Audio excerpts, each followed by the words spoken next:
मनुष्यों ने देखा और ऋषियों ने, सप्तऋषि आदियों ने, सब ऋषि मुनियों ने भगवान की ओर देखा प्रणाम करते हुए कि हमको भी कुछ कहो। तो भगवान ने मनुष्यों के लिए भी कहा द। तो ऋषियों ने आनंदित होकर, प्रसन्न होकर और नाचते हुए कहा कि हमने समझ लिया आप क्या कहना चाहते हो, हम जान गए कि आप हमारे लिए क्या उपदेश दे रहे हैं। भगवान ने कहा भी क्या समझा आपने? द से इन्होंने दमन, दैत्यों ने दया, और आपने क्या समझा? तो तब सब ऋषि मुनियों ने कहा हमने द से समझ लिया दान, हम मनुष्यों को दान करना चाहिए। इतना कुछ दिया है आपने, तो द्रव्य का दान माने धन का दान, ज्ञान का दान, सम्मान का दान, और दान में तो कितने दान है, भूमि दान के, गौ दान के, स्वर्ण दान। और आप लोग मुझसे पूछें कि आप हमको क्या कहोगे, तो भैया कुछ न कर सको तो मुस्कान का दान दे दो, स्माइल कर दीजिए, थोड़ा सा मुस्कुरा दीजिए, लौट कर फिर वही आएगी आपके पास।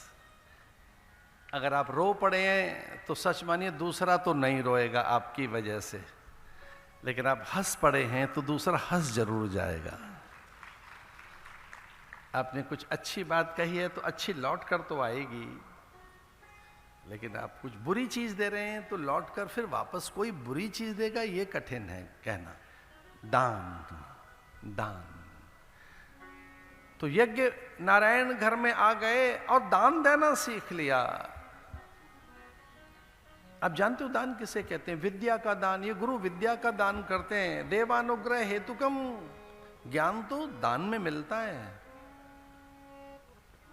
और ये ध्यान से सुनने की बात है, वो धन से नहीं मिलता, श्रम से नहीं मिलता, और श्रद्धा से भी नहीं मिलेगा। ना ना ना ना, जब तक देव अनुग्रह न करे, गुरु अनुग्रह न करे, जब तक भगवान प्रसन्न हो।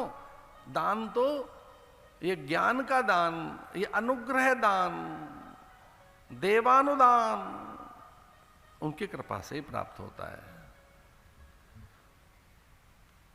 यह गुण साधन ते नहीं होई, तुम्हारी कृपा पाव कोई कोई। इस प्रकार से महाराजा मनु की 3 पुत्रियों के वंश का किंचित वर्णन किया। उनका फिर एक पुत्र उत्तानपात, जिनकी 2 पत्नियां सुनीति, सुरुचि। सुनीति का बहुत लंबे समय तक,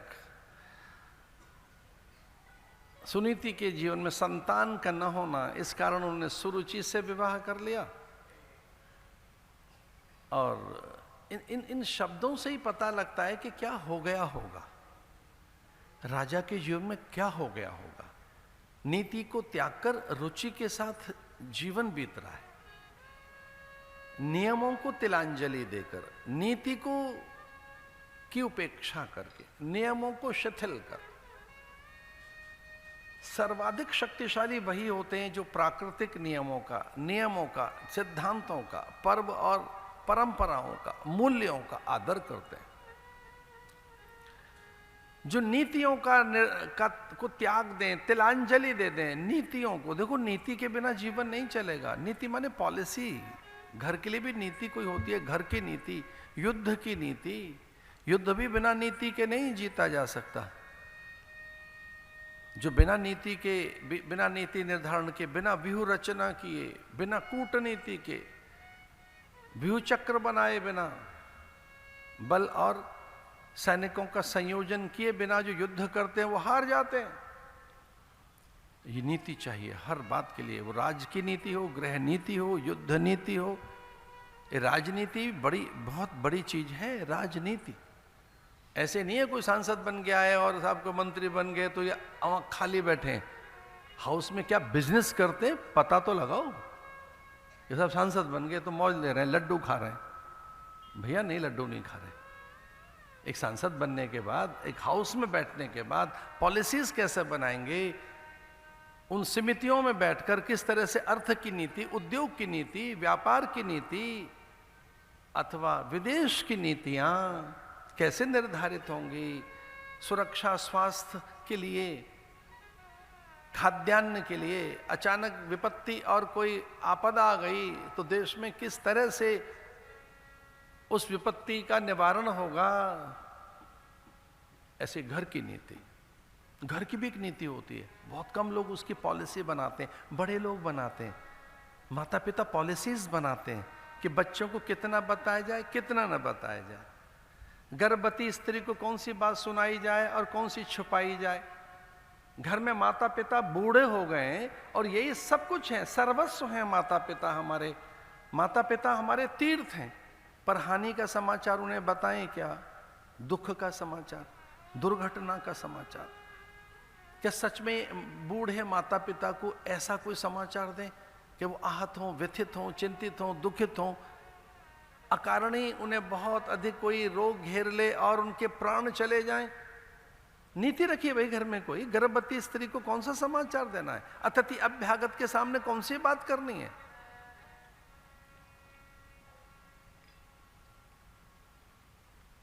अब तो खैर वो ऐसा है नहीं, पर मैं सन्यासी हूं, मैंने बड़ा भ्रमण किया, लोक का अंतर इतना भ्रमण किया है। घरों में भी जाते थे भिक्षा आदि के लिए, सम्मान सत्कार करते, लोग अपने घरों में बुलाते।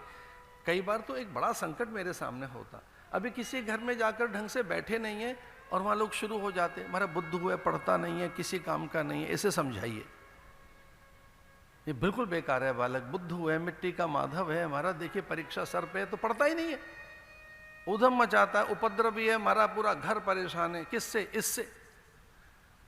लीजिए अभी घर में ढंग से बैठे नहीं है, एक अपराधी खड़ा कर दिया है हमारे सामने, भोला भाला सीधा साधा बच्चा। अरे आप कहना क्या चाहते हैं?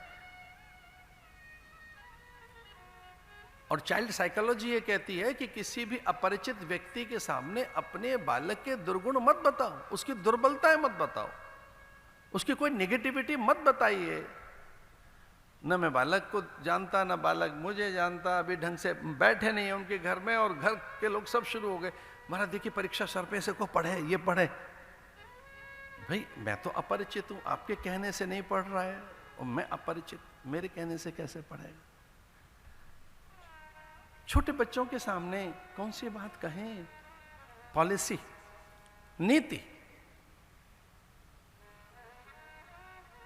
और चाइल्ड साइकोलॉजी कहती है कि अपने बच्चों की प्रशंसा करनी चाहिए, ये कहना चाहिए बड़ा विनम्र है, सेवा भावी है, आस्थावान है, बहुत अधिक संवेदनशील है, ये घर की आन मान मर्यादा के लिए मिट जाएगा, हमारा मर जाएगा ये बालक हमारा, इतना इसमें प्रेम है, हमारे लिए आसक्ति है, मोह और ममता है। लेकिन कभी कभी थोड़ा पढ़ता नहीं है, ऐसे सर का ये बात, ये बहुत सावधान है, बड़ा अच्छा बच्चा है हमारा,